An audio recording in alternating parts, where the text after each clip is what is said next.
Hey guys, Mrhappy here, and today I'm going to do a video about potential job changes that I'd like to see in patch 2.1.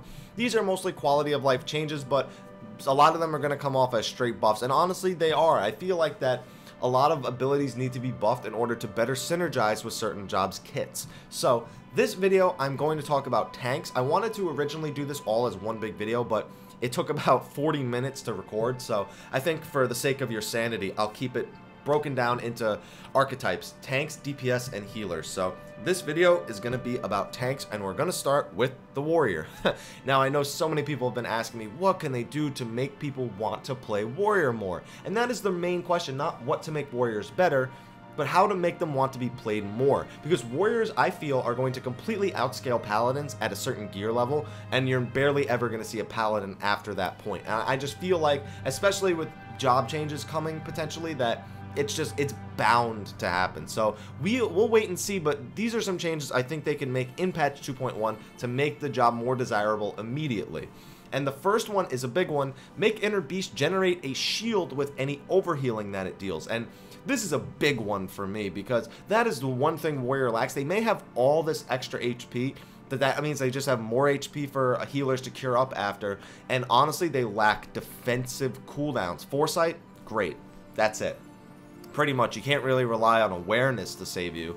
So Inner Beast generating a shield with its overhealing would allow it to not only be used to recover from lots of little hits and just having low HP in general, but it would allow you to preemptively prepare. It would become a defensive cooldown as well, and you could use it to prepare for big hits. Hold on to your rat stacks, use it to prepare for a big hit, and then start getting your rat stacks back immediately. I think that would be great. Just make the shield generate for 10 seconds. That way, if the ability has a long cast time, it can be used, it can be saved. I think that would really add a lot of synergy to the warrior's kit. Next, I think that wrath stacks should be improved. Now, this is something that, again, could change based on how they scale upwards at higher item levels, and honestly, I could be completely wrong on this one, but the simple fact that Defiance just gives you more max HP doesn't give you more effective HP. The Paladin gets Shield Oath, which is 20% damage reduced. That is a lot more effective HP than the 25% maximum HP buff that they get from their Defiance. So how do you make up for that? Well, you give them more healing, and that's exactly what Wrath does. It gives you up to 15% more healing with 5 stacks. Fact of the matter is, though, you don't always have those 5 stacks, and you do have to generate them after you expend them. So there's a period of weakness for the warrior where they are really vulnerable to taking a lot more damage because they just receive a lot less healing. So I think improving the wrath stacks to be 4 or 5% per stack would greatly improve a warrior's kit. I mean, just because of the amount of healing that they need, the warrior themselves doesn't make up for the 10% difference between the wrath stacks and the Defiance HP granted. So I think that would be a much safer thing to do. I don't know what you think. Make sure to leave that in the comments below. Now, the next abilities I think these are absolutely necessary. These next ones, I feel. Inner Beast, that was a quality of life one. Wrath Stack, quality of life. These are actual balance changes I think they need to make. Storm's Path and Bloodbath's healing components, they're crap. Let's be honest. Bloodbath does add up over the course of an entire fight. I will be honest with that. It's barely noticeable when you actually need the healing. When you pop that and you start healing, you don't notice it at all. You see the little numbers like the 20, the 40, the 60.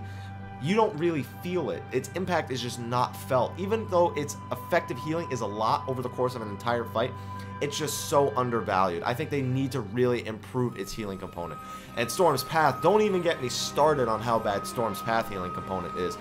You have to make so many choices as a warrior between what weapon skills you're using. There is never a good time to use Storm's Path. You either need to be getting the slashing resistance up from Storm's Eye while in turn getting the damage increase from Maim, or you need to be generating aggro with Butcher's Block. If you're healing, you're using Inner Beast as a global cooldown. If you're doing AoE, you're using Steel Cyclone, Overpower. You might have to put Fracture on a target. There's already so many choices that they need to make. Storm's Path, I feel, just with how much healing it does, doesn't fit anywhere into there. So they either need to do this. They either need to improve its healing component to be more reminiscent of Inner Beast, maybe even make it 100% of the damage that Storm's Path deal. I think that would balance it out perfectly, since Inner Beast is 300%, where this could be 100%, just use it occasionally.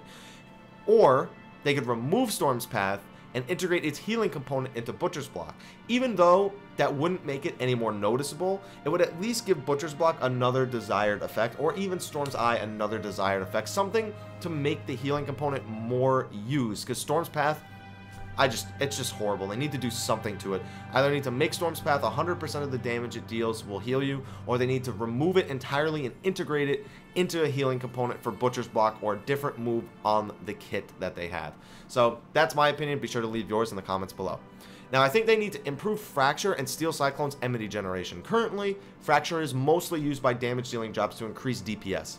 Not really what it's intended to do, I don't think. I mean, I'm sure it's intended to increase a warrior's DPS, but simply put, it costs way too much TP for a warrior to use it consistently throughout a long fight. So they either need to reduce its TP cost, or they need to increase its enmity regeneration. I think increasing its enmity generation is the best way to go about it. If you decrease its TP cost, DPS jobs are going to go wild with it. So not that that's bad, but I think there needs to be something that makes it feel more unique to the warrior. Maybe even improve enhanced Fracture to a different degree. Maybe not make it 30 seconds, but give it some other effect. Maybe reduce its TP cost with enhanced Fracture. I would actually really appreciate that. So something along those lines. It just needs to be tuned a little bit. And Steel Cyclone, let's be honest, it is the least used of all of them, and not just because it's an AoE ability, because its enmity generation is horrible. Sure, 200 damage is great. Sure, with Defiance, that's double enmity generation. Just give it a 2x enmity multiplier. Make it just generate some additional enmity. Doesn't have to be a lot. I just think it's really underwhelming as an AoE ability. Other than dealing damage, I feel that it's just not good enough, really, right now. It needs to be just a little bit better. Not much, just a little bit. And finally, and this is not really to affect the warrior, is just to add heavy swing to cross-class abilities. Now, the only reason I want to do that, why is Skull Sunder a cross-class ability? Why is Skull Sunder a cross-class ability? Nobody's going to use it. It's a comboed ability that is effectively useless without any other combos before it. So what are you going to use it for? And then it generates enmity, which is a whole nother story, even if you do combo it. But at least if you add heavy swing, it could make it for those awkward situations, like people who do Amdapor Keep with 3 DPS. I think adding heavy swing to warrior would be a great addition to that. Have a Dragoon do heavy swing, Skull Sunder, heavy swing, Skull Sunder while they're doing their other damage dealing combos. As long as they're dealing a lot of damage, and on top of that doing this, they'll be the tank essentially. So it could really do some interesting things for way overgeared people. Still, it's really just a quality of life thing, just to make Skull Sunder somewhat even considered as a cross-class ability.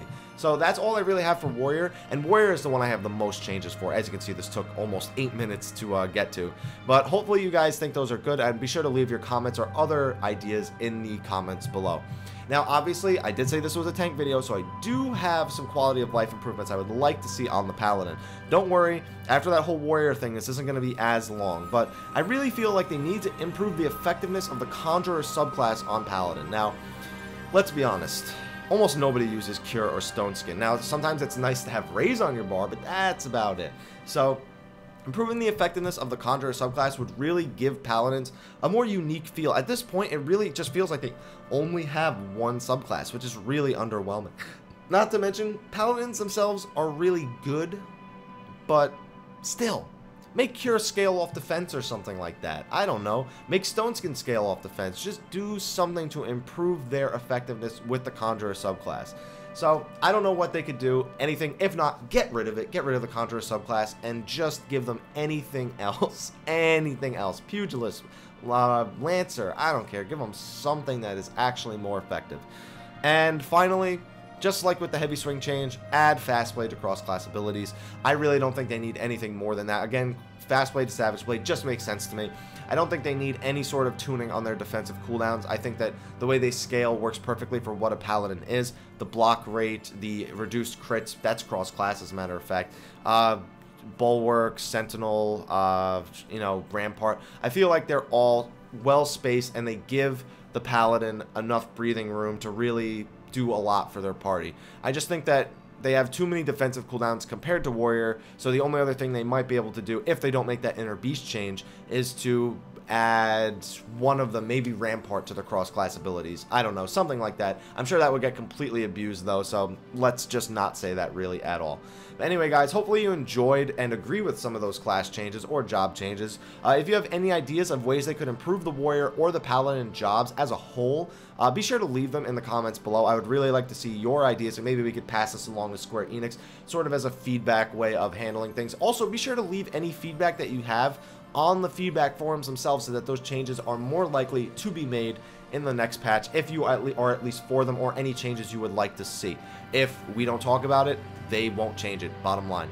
So anyway, guys, thank you for watching. Hopefully you enjoyed this video. If you did, please like, favorite, subscribe, and share for more Final Fantasy XIV information, speculation, and other types of videos. Hopefully coming back to some lore videos kind of soon. Also, be sure to follow me on Facebook and Twitter. You can always ask me questions or shoot me ideas through those venues, and I can always give you my 2 cents about them if you need a second opinion. I really love discussing things with other Final Fantasy XIV players, my subscribers, my viewers. I really love interacting with them like that, and because of that, I like to stream. I actually set up a streaming schedule on Twitch. Sundays and Wednesdays are guaranteed streaming schedules, although I do like to stream on other days. So if you follow me on Twitch, you can catch me, ask me some questions, just, you know, spend some time while you're waiting in those AK or CM queues and speedruns and whatnot. But hopefully you'll stop by the stream sometime. Going to be playing a lot of Kingdom Hearts, Final Fantasy XIV, alt leveling, maybe play some Hearthstone if people are interested enough in it. I do have a beta key for that, so maybe I'll play a little bit of that. But anyway, guys, thank you for watching, and until next time, take care.